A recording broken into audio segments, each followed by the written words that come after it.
Trump fired the Commissioner of Labor Statistics after the release of jobs report indicating economic weakness. There are basically two narratives. One, that this is a very dangerous move that will politicize the collection and reporting of public data, harming our ability to know the truth and make the best choices, both for public policy and private business investment. This is a move towards authoritarianism. The second narrative is that Trump genuinely cares about the truth and is just concerned about the large revisions in quality of that data. So, which one is it? Let's review the evidence. In his post, Trump claimed that the job numbers were faked before the election to try and boost Kamala Harris's chance of victory. Earlier in the day, he wrote that the numbers were rigged in order to make him look bad. Specifically, that large numbers were posted right before the election and then they were taken away on November 15th. The numbers were massively revised downward, over 818,000 jobs. However, the opposite occurred. If we look at the jobs report that was released on November 1st, 2024, we see that the economy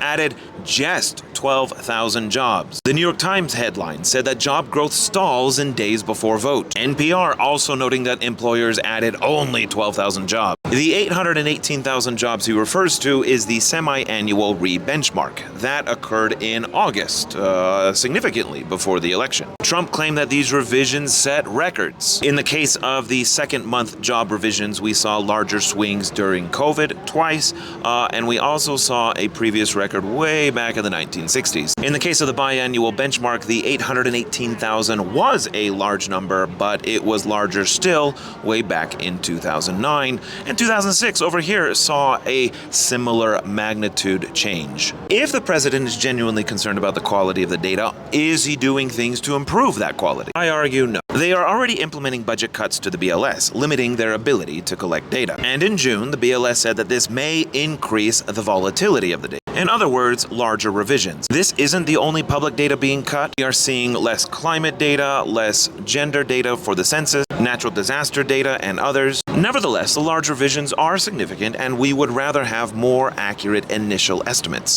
So, what's causing it? The initial hypothesis is that there's been a significant decline in response rate to surveys. The establishment survey, which is where we get the jobs number, initially had a response rate of 60%, but after COVID, it has now declined to almost 40%. To address issues like this, we have the Federal Economic Statistics Advisory Committee. This is an all-voluntary committee set up back in the previous millennium. They give technical advice and expertise to help improve methodology. And in their last meeting on December 13th, 2024, they were discussing how to increase response rates to surveys with international colleagues. So what does the advisory committee say about it now? They can't because the administration disbanded it back in March. And this is really what get me. In the official email, quote, the Secretary of Commerce, Lutnick, has determined that the purposes for which FESAC was established has been fulfilled. We need more people working on this, not less. Oh, and it wasn't a cost-saving measure. Did you catch the word voluntary earlier? My third piece of evidence is that Trump appears to be far more concerned with the data showing a weak economy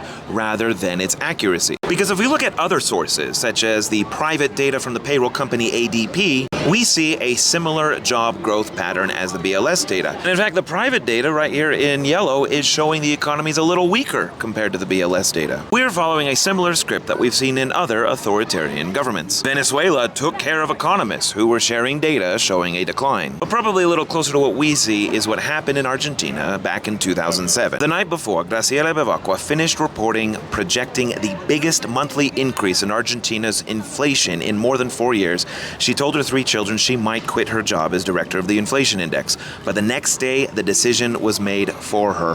Her boss said the president, Nestor Kirchner, quote, wanted my head and that she was fired. The subsequent 2 decades in Argentina led to catastrophic inflation. The same can happen here. Finally, number 4, there isn't a single economist whose salary isn't dependent on Trump who agrees with him. In fact, William Beach, who was the previous BLS commissioner, who was appointed by Trump and was a long-standing economist at the Conservative Heritage Foundation, said the totally groundless firing sets a dangerous precedent and undermines the statistical mission of the Bureau. And even Oren Cass, the Trump-leaning, tariff-loving lawyer pretending to be an economist, says that the firing was not appropriate. There are plenty of conservative, independent economists out there, and none of them are agreeing with the president on this issue. So in summary, I think the evidence indicates he fired the messenger for reporting a weaker economy, not concern over data. Number one, they've been cutting the budget. Number two, they've disbanded a committee that helps address methods.